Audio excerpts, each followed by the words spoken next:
สพนเพียบประนัตเพียบนั่งคนเพียบขั้วสไตล์จีเพียบเลยโลระบบบริเมกงแลนแต่จริงในเตี้ยสวัสดิเพียระบมาจับแตกคือจำนวนดอกสำคัญมวยแต่พวกเยอะเหมือนไหนเมื่อรำลองแบน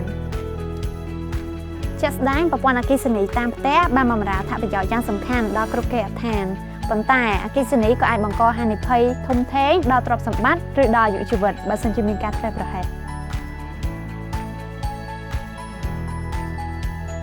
ចំពោះគ្រោះថ្នាក់ដោយសារចរន្តអគ្គិសនីពេលខ្លះយើងមិនអាចមើលឃើញមុនបានទេប៉ុន្តែយើងអាចបង្ការវាទុកជាមុនបានសម្រាប់ប្រព័ន្ធ Disjunct ប្រព័ន្ធកាត់ផ្តាច់ចរន្តដោយស្វ័យប្រវត្តិគឺជាឧបករណ៍តូចមួយដែលមានតួនាទីយ៉ាងសំខាន់សម្រាប់ការពារសុវត្ថិភាពគេហដ្ឋានពីបញ្ហាផ្សេងៗដែលអាចកើតមានឡើងដោយសារចរន្តអគ្គិសនីដូច្នេះ Disjunct ដែលបរិយាមេកុងឡែនយើងជ្រើសរើសយកមកប្រើប្រាស់គឺជា Disjunct ប្រភេទ RCBO ដែលជាការបូកបញ្ចូលគ្នានៃបច្ចេកវិទ្យារបស់ Disjunct MCB និង RCCB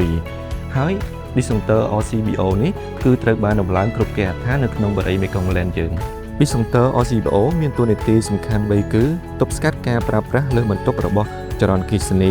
ការពារចរន្តគូបស៊ីគ្វីដែលយើងនិយមហៅថាផ្ទុះសេសេភ្លើងនិងចុងក្រោយការពារពីការឆក់ចរន្តអគ្គិសនី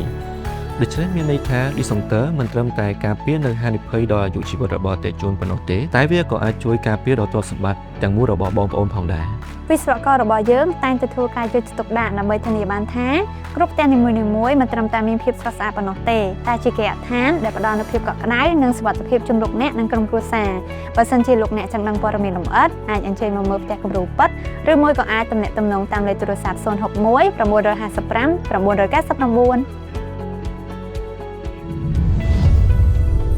បូរីមេកុងឡែនផ្ដើមជីវិតរីករាយនិងជោគជ័យនៅទីនេះ